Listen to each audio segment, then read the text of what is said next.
All right, so we're going to take a look at this video from the Good Rant titled Bryan Callen Can't Stop Being Creepy and Delusional. See what we got. Hey, she was 14, guys. Can you get the right? Oh, no, this is just one that's example. Yeah. Bryan And goes, I dude, mean- come on, she was 14. What to- is your take today? What the is going on? Woody Allen, and now you're defending Epstein? Woody Allen's a very different story. Woody Allen's Well, totally different. it's weird you're dating your stepdaughter. It's still legal. In a vacuum, you take Chappelle and Louis and Now, we already know this, Bryan Callen. He's got some skeletons in the closet. Very strange fella. It's just weird that he keeps putting it out there as if it's normal. As if there's no reason to be judged. As if, hey, if you don't give it the time of day, well, it didn't happen. It didn't exist. Hey, man, we still know. whoever, and nobody knows who any of them are, and you put them on a show or different shows, Yeah. just in a vacuum. I'm in that mix. Just Gonna get, Jen, how come I can't sell tickets? You're selling something that you've been selling for a while, and I'm curious if you're still selling it because people are buying or because you're stuck. If you guys haven't noticed, I post some Rick Glassman shorts on here. That guy seems to pinpoint what's wrong with some of these dudes very easily and right to their face. And yet, nothing changes. I mean, he was saying that Tony Hinchcliffe was a fucking bully way back before he had done even one roast. He was already an asshole. That's not a person you want to get famous or get rich. Do you think that they're going to change because now they have money? Or are they going to be more of an asshole, more corrupt, more abusive, more delusional? I mean, it's the obvious thing, guys. It's just weird that there's so many fanboys that are willing to just look past that shit and accept it. Hey, it's fine. It's fine. He's allowed to do that. He's rich and famous. He's not. It's still fucking illegal. It's still a bad personality trait. And to have fans to any degree while also being that type of person is just fucking gross. Like, it makes you as a fan look bad.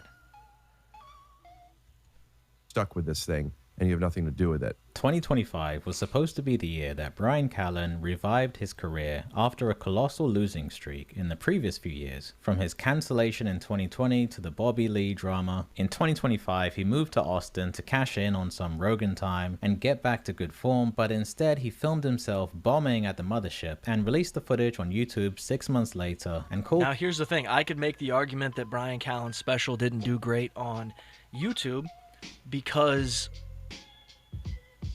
you know, most of the YouTube audience, stand-up audience, already dislikes him.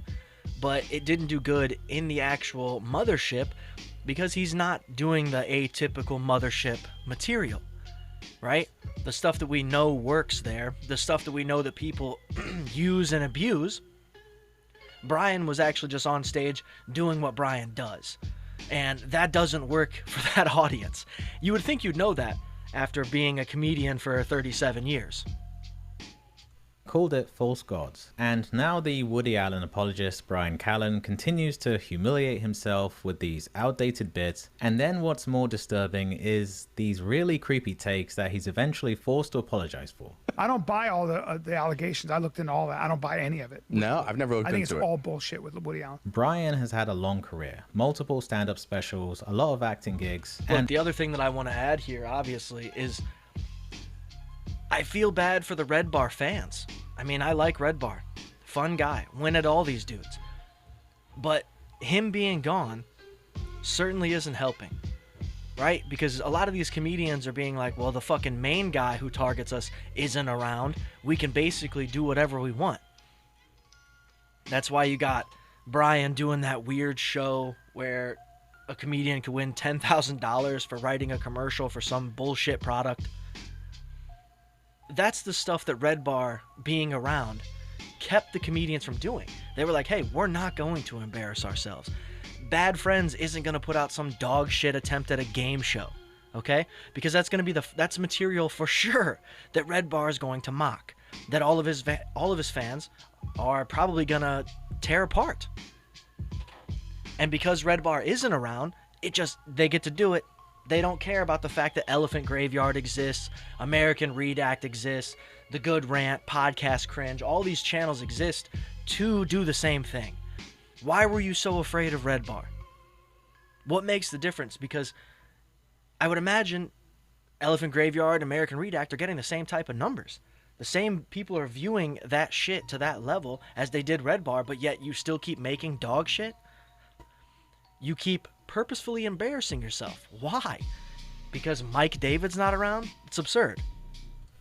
And of course, for him, those are the good old days. And one of his favorite things to do from those days, aside from being a little rough with the ladies, was this bit that he refuses to put to rest. It's his tough guy character where he pretends to be an ultra alpha male, but because he really wants people to think he's tough in real life, it's a conflict. So when he's pretending like he is here, he has to overemphasize that he's joking. Look, the way that I see it, when it comes to male comedians, these days, the bad ones are just trying to be cool.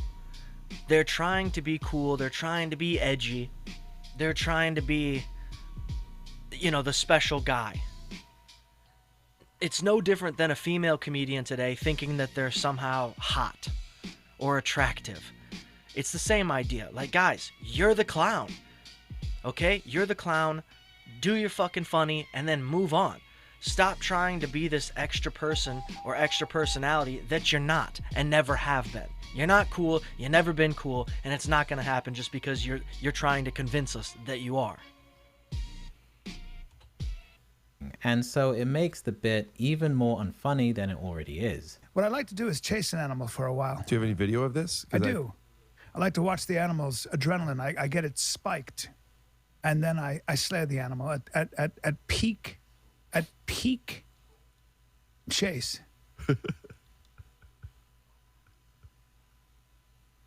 When I've eaten my fill, I leave it. I leave the animal for the elements or for other animals.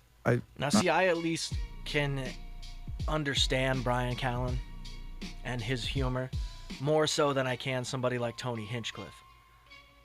I can't understand how what you do you think is funny.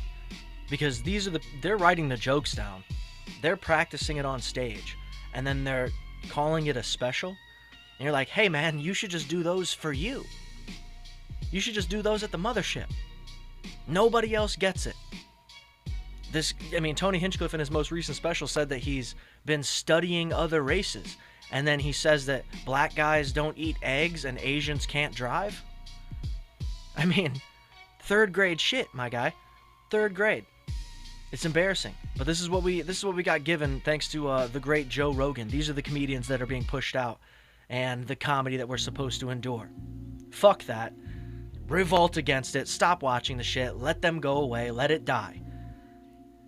But until the next one, hit the like, hit the subscribe, go watch the rest of this Good Rant video, and we'll see you.